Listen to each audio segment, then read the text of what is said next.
సాక్షిలో ఇంకొక వార్త విచిత్రంగా ఉంటుంది, కొద్దిగా వెరైటీగా ఉంటుంది, చూసి నవ్వమాకండి. ఇగో ఇక్కడ ఒక ఫోటో పెడుతున్నాను చూడండి. జగన్ పాలనలో తలసరి ఆదాయం భారీగా పెరుగుదల. మళ్ళీ చదివినిపిస్తా. జగన్ పాలనలో తలసరి ఆదాయం భారీగా పెరుగుదల.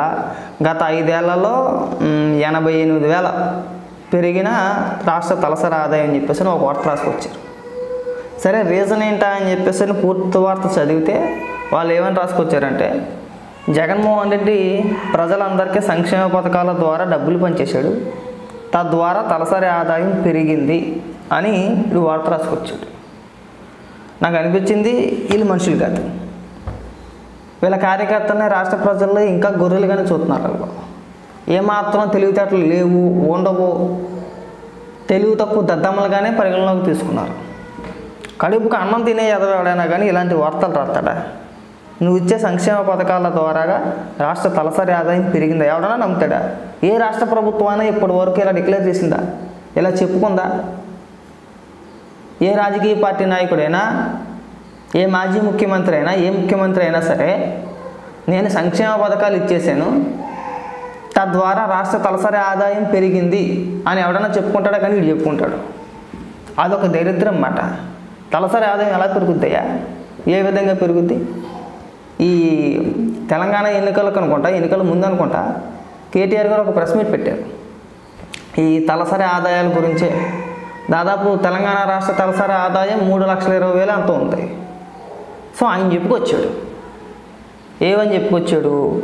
మేము 10 ఏళ్ళ అధికారంలో ఉన్నాము, మా రాష్ట్రంలో మేము అధికారంలో ఉండగా ఇన్ని పరిశ్రమలు తీసుకొచ్చాము, ఇన్ని వేల మందికి ఉపాధి అవకాశాలు మేము కల్పించాము, కేవలం హైదరాబాద్లో మాత్రమే కాకుండా ఇతర ప్రాంతాల్లో కూడా పరిశ్రమల పరంగా డెవలప్మెంట్ చేసాము, పరిశ్రమలు తీసుకొచ్చాము, అక్కడ యువతకి మేము ఉపాధి అవకాశాలు కల్పించాము, తద్వారా తలసరి ఆదాయం పెంచగలిగాము అని చెప్పేసి ఆయన నీట్గా క్లియర్గా చెప్పుకొచ్చాడు. సో అది నాకు నచ్చింది. అది అలా చెప్పాలా? గతంలో చంద్రబాబు నాయుడు గారు కూడా చెప్పారు, లోకేష్ గారు కూడా ఇవే మాటలు చెప్పారు. రాష్ట్రానికి పరిశ్రమలు తీసుకొచ్చి రాష్ట్రంలో ఉన్న యువతకి ఉపాధి కల్పించి, రాష్ట్రంలో ఉన్న ప్రజలకు ఉపాధి కల్పించి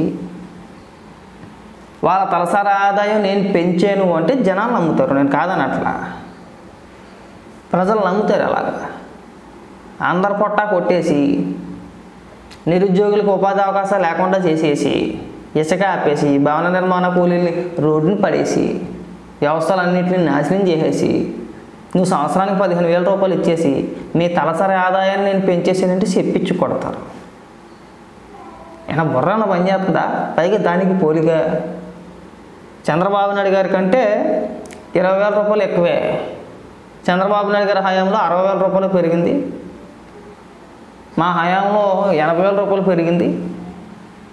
సో జగన్మోహన్ రెడ్డి దేవుడు. ఆ లెక్కను లెక్కేసుకుంటే 2013లో తలసరి ఆదాయం ఎంత అనుకుంటున్నాం? ఉంది 43,000, 44,000 ఉంది. 2013 14 వేసుకో.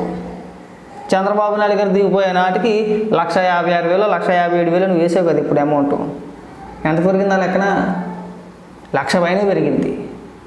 అవునా? ఏం పూలికలు ఇవి, ఏం పిచ్చమాటలు ఇవి, ఏం రాతలు అవన్నీ కూడా. దాన్ని నిజం అనుకుంటారు మీ పేటీఎం గోర్లు. నువ్వు ఒక వార్త రాస్తావు, దాన్నే నిజం అనుకుంటారు. తలసరి ఆదాయం ఎప్పుడు, ఒక కుటుంబ అభివృద్ధి ఎప్పుడు నువ్వు ఇచ్చే సంక్షేమ పథకాల ద్వారాగా అభివృద్ధి చెందదు, వారి ఆర్థిక మూలాలు బలపడవు. ఎవడైనా సరే దీని మీద క్లియర్గా చెప్పండి. మీకు దమ్ముంటే వైసీపీ నాయకుడు ఎవడైనా సరే ఒప్పుకుంటారేమో చూస్తాను నేను. దీని మీద ఒక డిబేట్ పెట్టమనండి. కేవలం సంక్షేమ పథకాల ద్వారాగా జగన్మోహన్ రెడ్డి ఇచ్చే సంవత్సరానికి 15,000 రూపాయలు, 20,000 రూపాయల ద్వారాగా ప్రజల యొక్క ఆర్థిక స్థితిగతులు మారిపోయినాయి, వాళ్ళ ఆర్థిక మూలాలు మారిపోయినాయి, వాళ్ళు ఆర్థికంగా బలంగా ఉన్నారో, బలోపేతం అయ్యారని చెప్పేసి ఎవరన్నా చెప్పమనంటే, మేధావులు కావచ్చు, లేదంటే ఇంకొకరు కావచ్చు, ఎవడైనా కానీ మీ ముఖం తుప్పుకు నుమ్మేస్తారు. అరే చదువుకోలేని వాళ్ళు అడిగినా కానీ చెప్తారయ్యా. ఓ పల్లెటూరుకి ఎక్కడికి వెళ్ళు, తెలుసుద్ది. వాళ్ళకి పని కలిగితే, పని ఉంటే ఆదాయం ఎక్కువ వచ్చుద్దా? పని లేకుండా లేదంటే సంవత్సరానికి 15,000 రూపాయలు 20,000 రూపాయలు నువ్వు సంక్షేమ పథకాల ద్వారా వచ్చేస్తే ఆదాయం ఎక్కువ వచ్చేదని అడుగువాలని వాళ్ళు చెప్పేస్తారు. కూలి పని చేసుకునే వాళ్ళు చెప్తారు. మాకు పని ఉంటే సరిపోద్దాయా, నెలకి మేము 15,000 10,000 రూపాయలు మేమే సంపాదించుకుంటాము, నువ్వు మాకు పని లేకుండా చేసేసి సంవత్సరానికి 15,000 మాకే ఉపయోగం, మిగిలిన రోజులు మేమేం చేసుకోవడం మాట్లాడతారు. నాకు ఆశ్చర్యం కలిగింది. అంతా బాగానే ఉంది, ఓకే, ఎలా పెరిగిందా ఏంటి ఒకవేళ చెప్తాడేమో, వివరించే ప్రయత్నం చేస్తాడేమో, ఏ ప్రాంతాన్ని ఏ విధంగా అభివృద్ధి చేశాడు, ఏ ప్రాంతానికి ఏ పరిశ్రమలు తీసుకొచ్చాడు, ఆ ప్రాంతంలో ఉన్న యువతకు ఎన్ని ఉద్యోగ అవకాశాలు కల్పించాడు, తద్వారా వాళ్ళ జీవితాలు ఏ విధంగా బాగుపడ్డాయి అంటే ఉంటుందిగా. ఇదిగో పలానా ప్రాంతంలో ఉదాహరణకి మా రాజమండ్రి ఉంది, రాజమండ్రి చుట్టుపక్కల ప్రాంతాల్లో ఓ 10 పరిశ్రమలు తీసుకొచ్చాను, ఒక 10,000 మందికి ఉద్యోగ అవకాశాలు కల్పించాను, ఒక్కొక్కడికి నెలకి 10,000 25,000 15,000 రూపాయల జీతం వస్తుంది. సో అందరూ పనులు చేసుకుంటున్నారు. చదువుకున్నవాడు కొద్దిగా ఉన్నతమైన ఉద్యోగం చేసుకుంటున్నాడు, చదువు రానివాడు చదువుకోలేనాడు ఏదో ఒక పని చేసుకుంటున్నారు అదే పరిశ్రమలో అదే కంపెనీలో అనుకుందాం. వాళ్ళకి జీతాలు వస్తున్నాయి, శుభ్రంగా సంపాదించుకుంటున్నారు. కాబట్టి వాళ్ళ తలసరి ఆదాయం పెరిగిందయ్యా గతంలో కంటే ఇప్పుడు అని చెప్పేసి అని చెప్పడానికి బాగుంటుంది. అలా చెప్పట్లా. జగన్మోహన్ రెడ్డి ఉన్నప్పుడు సంవత్సరానికి ఎంతో కొంత సంక్షేమ పథకాల రూపంలో డబ్బులు వేసేవాడు. సో తద్వారా తలసరి ఆదాయం పెరిగిపోయిందని మాట్లాడుతున్నారు.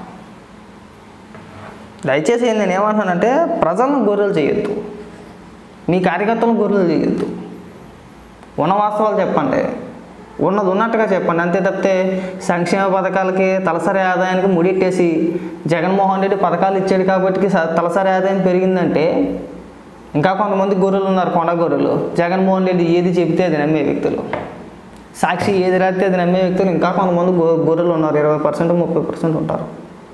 వాళ్ళని ఇంకా గొర్రెలు చేయడం కాకపోతే మీరు ఎలాంటి తలా తోకాలేని ఇది రాయొద్దు. రేపు పొద్దున్న నవ్వుల పాలు అయిపోతారు వాళ్ళే. ఆ సాక్షి యాజమాన్యానికి కూడా సిగ్గు చెరగలేనట్టుంది అవా రాతలో. నాకు ఒకంతా ఆశ్చర్యం వేసింది. వీళ్ళు మనుషులా దున్నపోతులు అసలు. సంక్షేమ పథకాల ద్వారాగా తలసరి ఆదాయం పెరగడం అనేది దేశ చరిత్రలో మొట్టమొదటిసారి అనుకుంటా వినడం. ఏ మాజీ ముఖ్యమంత్రి ఏ ముఖ్యమంత్రి అయినా ఏ రాజకీయ నాయకుడైనా ఇలా ప్రకటించుకోవడం.